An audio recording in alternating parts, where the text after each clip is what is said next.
What's going on, Dolphins? It is your boy Dillon, and I'm here at the start of week 1 of the regular season, getting ready to prepare for the New England Patriots on Sunday. Just real quick before I get into all of that, some channel stuff. One, I want to say thank you to all of my subscribers, all of my old subscribers, new subscribers, just everybody. I am at 399, so about to hit that 400 mark. I know that doesn't seem like very much, but you know, considering it took me about 4 years to get here, it's kind of a big deal to me. So I just want to say thank you to everybody. I am, continuing to push and try and build this channel and get to that, 1,000 mark. Hopefully I'll be able to do it this season. That's the goal. And so, I appreciate everybody, for helping me to get this far. And the further I get, the more eventually I will be able to do. Unfortunately, I am a little constricted by my situation and circumstance, but hopefully, like I said, this season I will get to that 1,000 subscriber mark, and then, hopefully be able to grow it more from there to the point where I'll be able to start improving and making some big changes to my channel, to improve the channel and to make put out a higher quality product for you guys. So but anyway, like I said, thank you for all that. As far as this week goes, I will be doing my preview video for the game probably Friday or Saturday, so make sure you guys check out that, because it's going to be a tough game, man. So we'll get into it and check that out. So now that that's done, let's actually get into what's going on this week, because like I said, the Dolphins did have practice today. Unfortunately, there was some bad news to start the week, which we will get into, but the Dolphins also released their official practice squad. So I want to start with that and talk about that. We also will get into some of Brian Flores' comments from his press conference and whatever, but let's start with the so here, this is just a graphic that was put together by somebody. I'm not even 100% who, but this was the practice squad prior to today, prior to the roster moves that were made. So they had Reed Sinnett, Patrick Laird, Jared Dokes, Kirk Merritt, Adam Pankey, Calvin Munson, Javaris Davis, Jabal Shear, Shaquem Griffin, Jordan Scarlett, Brandon Powell, Jason Strowbridge, Tino Ellis, Keon Smith, Cameron Tom, Jamal Perry, and Derval Quiros Neto. So, which of course, Derval Quiros Neto is the player from, the overseas player, the player from Brazil that came over in the transfer program, and he has a roster exemption. So he is the 17th guy. But now let's go ahead and switch over to, here we go, the Dolphins official release of the practice squad, and it's pretty much the same with just a couple differences. So Javaris Davis, Jared Dokes, Milo Eifler, Isaiah Ford, as you see, has been added to the practice squad. Shaquem Griffin, Benito Jones, Patrick Laird, Kirk Merritt, Calvin Munson, Adam Pankey, Brandon Powell, Derval Quiros Neto, Jabal Shear, Jordan Scarlett, Reed Sinnett, Keon Smith, Cameron Tom, and Carl Tucker. So most of that is the exact same, with a couple minor exceptions. Isaiah Ford was brought in, and Jason Strowbridge was cut. Hopefully at some point he makes it back with the Dolphins, because if not, then that is yet another one of the Dolphins' recent draft picks that will have been cut. Right now they are at 4. Let's hope it doesn't remain. Well, technically they're at 5. With Strowbridge being cut, but hopefully he will get re-signed to the practice squad at some point. Otherwise, that will be 5 recent draft picks from their first 2 drafts, and so that's not a good thing. Because again, that just shows evaluation and development concerns with this organization. So hopefully at some point he does at least come back, but we will have to wait and see. Now, Jamal Perry ended up getting elevated to the 53-man roster, and that is because of, you know, some things that happened today, which actually, where is it? I need to bring up another article from the Phinsider. Here we go. Sorry about that. I forgot to bring this up ahead of time. But because this is what happened today, as you guys can see the headline, Miami Dolphins place Austin Jackson and Adam Shaheen on the reserve COVID-19 list. The Miami Dolphins have placed tight end Adam Shaheen and starting left tackle Austin Jackson on the reserve COVID-19 list. Austin Jackson's poor play has been a talk of the preseason, so from a pure football standpoint, the drop-off between Jackson and the next guy might not be as earth-shattering as some expect, which is true, likely, but just real quick, I want to note that, you know, unfortunately, it's not because Austin Jackson's all that great and the next guy's not very great or also, you know, good, but it's because they're both not very good, right? Greg Little's the expected guy to step up there, and neither of which, Austin Jackson or Greg Little, are all that good. So that left tackle spot is still a concern regardless of who's going to be in there. But now you're adding, you know, some musical chairs back into the mix, and you're not getting that chemistry and cohesion. So it actually adds to the concern a bit, and definitely not something that you want to see, you know, heading into this to this week. Now, there is some possibility that, you know, one or both of these guys could be back. We'll just have to wait and see. So, nevertheless, losing your starting left tackle 6 days before the beginning of the season is hashtag not good, especially for an offensive line that struggled a season ago. If Jackson can't play, the team will turn to rookie offensive lineman Liam Eichenberg, veteran Jesse Davis, or the most likely candidate, Greg Little. Yeah, and I think that's the case. I don't think it would be Eichenberg, even though that would make sense, and that's where he's played most of his career. But the Dolphins insist on using him at right tackle, which, okay, I guess. But, you know, let's also note, though, that he's battling injuries, both a shoulder and leg injury. Little was traded to the Dolphins on August 17th from the Carolina Panthers.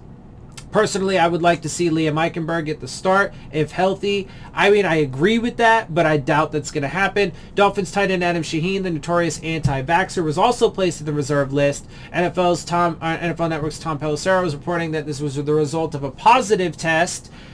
So we don't know if Austin Jackson was positive or just close contact. My guess is just close contact.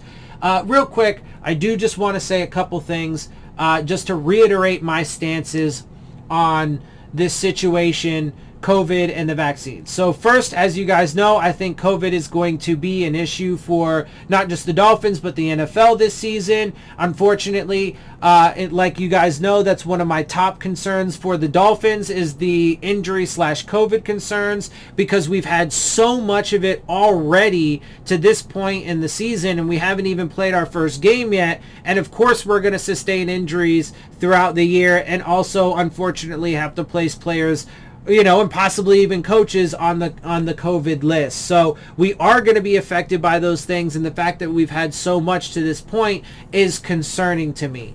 But that is going to be a reality. We are going to have to deal with that. Now, as far as the vaccines go, I, as you guys know, am pro-choice. In other words, it's the individual's right to determine. You cannot force anybody to inject something into your body. There's a huge difference between mandating people put a face covering over their face than there is to mandate somebody to have to inject themselves. Now, look, to be clear, that means if you want to get vaccinated, if you think that's going to help, and if you think that's the right decision for you, then you do that. You do you, boo. That's your choice, right? But if people don't want to, that is also their choice. And I do not believe that people should have punitive measure taken out on them because of a choice that they made for their body, especially when the vaccines were never going to be the end-all be-all for this COVID pandemic to begin with. Right? It could have potentially have been part of the solution, even though I personally believe that they were rushed along, improperly tested, and only put out in order to put a false level of confidence into the public that it was going to be safe to go back to school and go back to work and pack, restaurants and football stadiums and go to music festivals, because the capitalist machine just has to continue to churn on. But it could have been part of the solution if we also had proper lockdowns and, they just paid people to stay the fuck home, etc., etc. But of course, that's not how the capitalist machine works. And that's not how the people in power want it to work, because they want the masses to be out there working and enjoying these entertainment options and making sure that that money funnels up to them and not being dished out from the federal government or from local governments back to the working people to pay them to just stay home and not work, right? So anyway, I firmly believe those things, but it could have been part of the solution. The problem is that it's not part of the solution, not only because it creates a false level of confidence, right, in people that they're going to be fine. While it is true that as of right now, the majority of people who do go to the hospital and die from it are unvaccinated, it is false that it's only unvaccinated.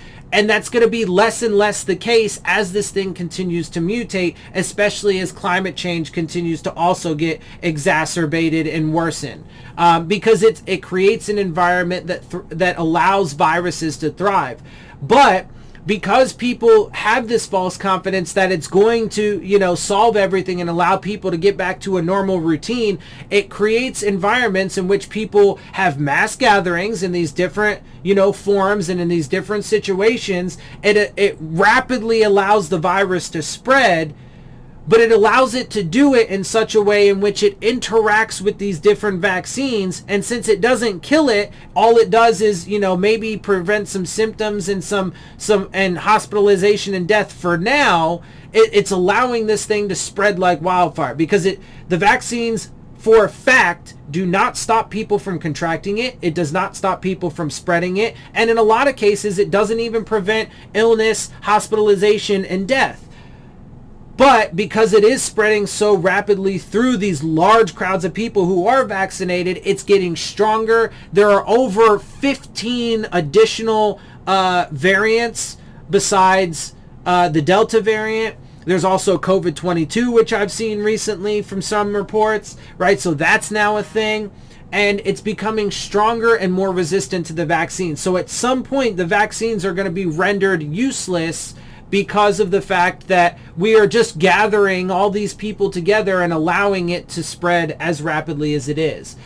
So we are expediting the mutation process for the virus, is what I'm saying. So unfortunately, I firmly believe that it is going to prove ultimately fruitless, because we are unwilling to do the other things. And then, even a lot of people out there still just, refuse to wear masks, right? And think that, because I'm vaccinated, it's all good. No, it's not all good.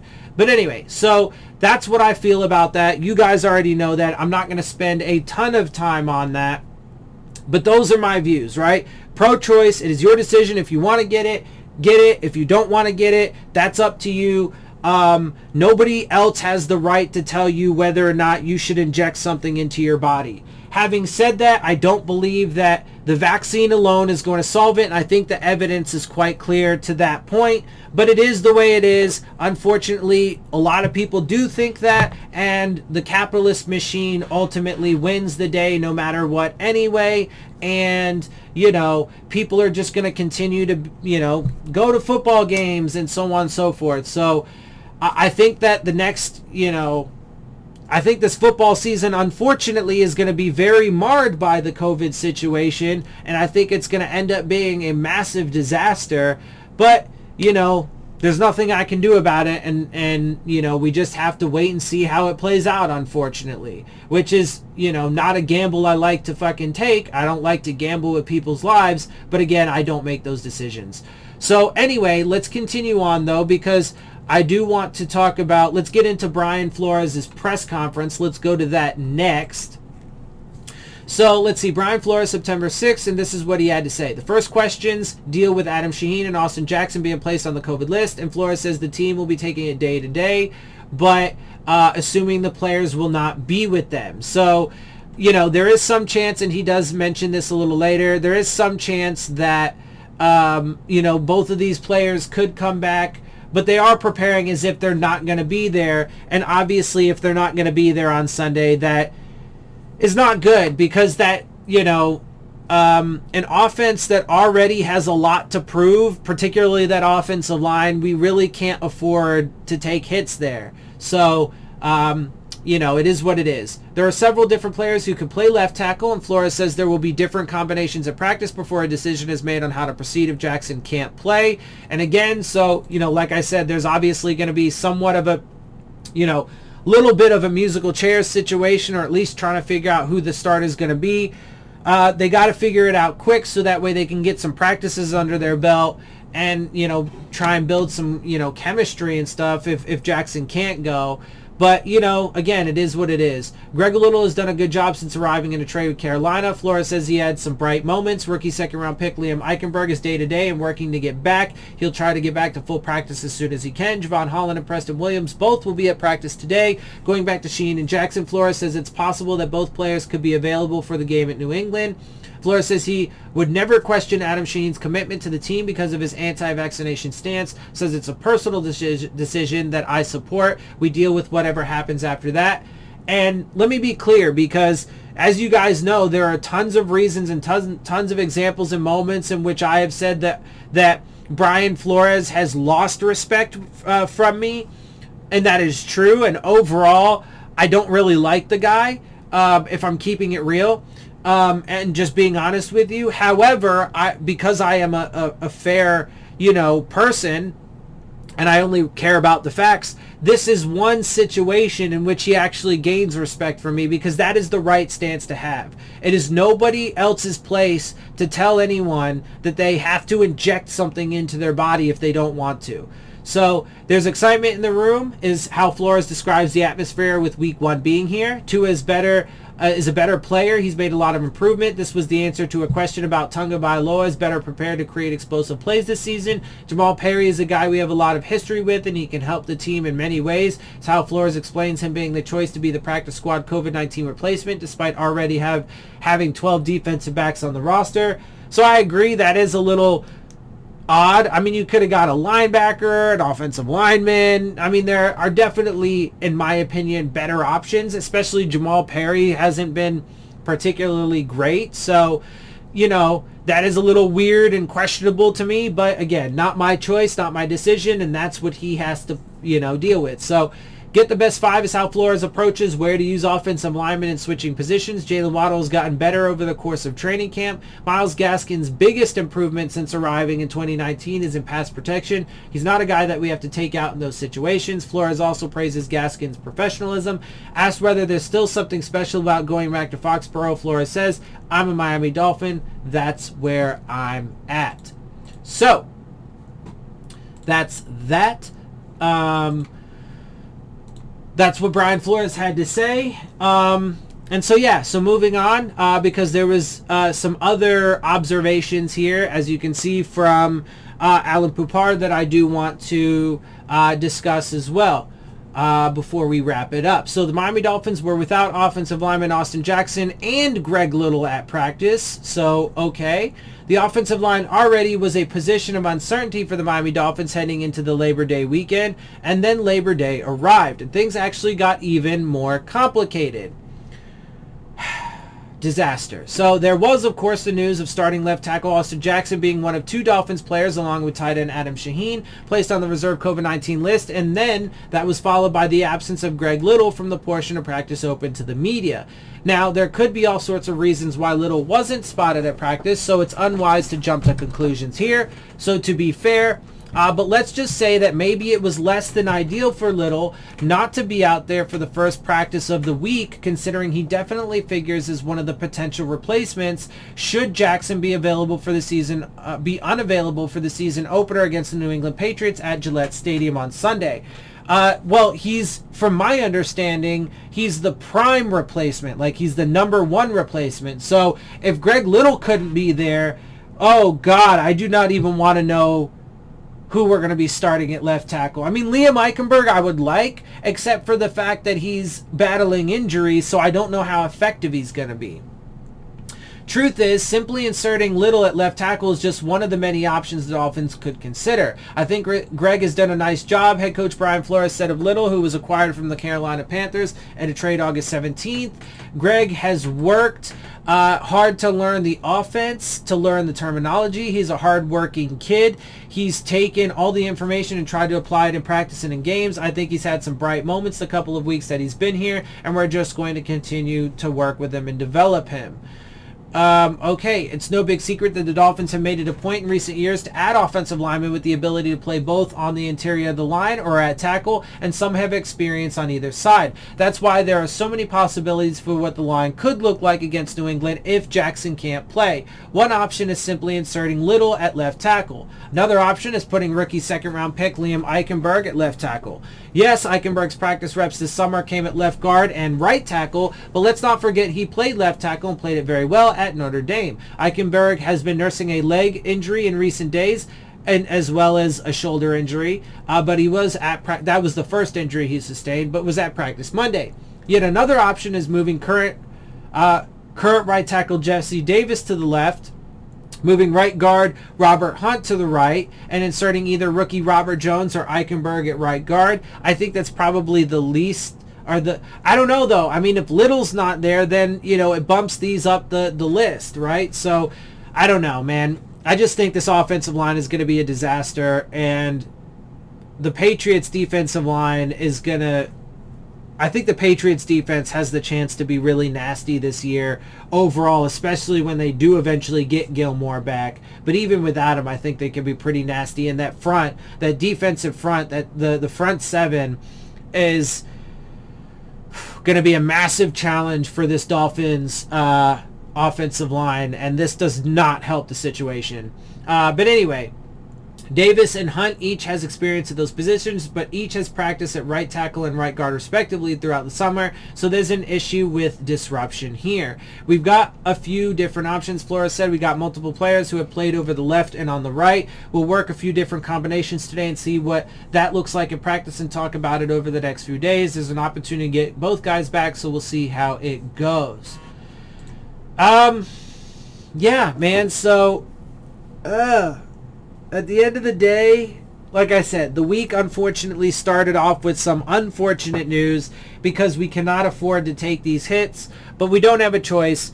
It is what it is. We'll see if those guys end up coming back and are ready for the game. If they, I mean, look, and like I said, I mean, I'm going to make my preview video for this game against the Patriots, either Friday or Saturday, later in the week, but I already am nervous about this matchup against the Patriots and believe that it's going to be a much more difficult game than what people think. A lot of Dolphins fans think we're just going to go into Gillette Stadium and just kick the shit out of the Patriots.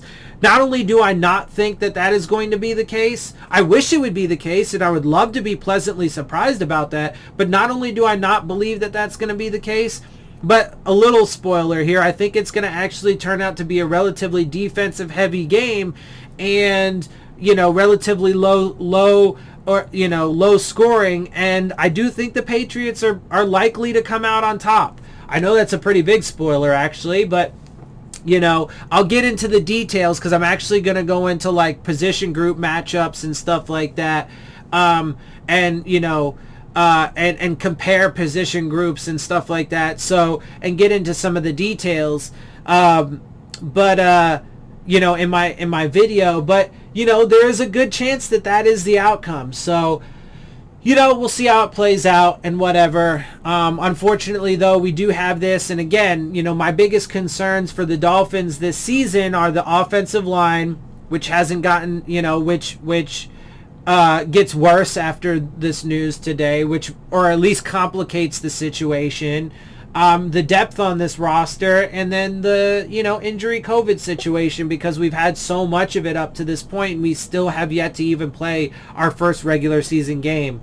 So and we have to expect that we're going to have injuries at least, and probably have to place people on the COVID list throughout the season. So anyway, we'll see how it plays out. Hopefully it does get better from here, but we'll see. Yeah, and with that, I'm gonna go ahead and get out of here. Hope you guys appreciate my perspective. If you do, make sure you hit the subscribe button, make sure you hit the like button, make sure you hit the bell if you want to get the alerts. Share my channel and videos with your friends and family. Leave your questions, comments, and concerns down in the comment section. Of course, as always, follow me on Twitter at Dillon Tartaro. And with that, I'm out. I'll see y'all soon. Fins up.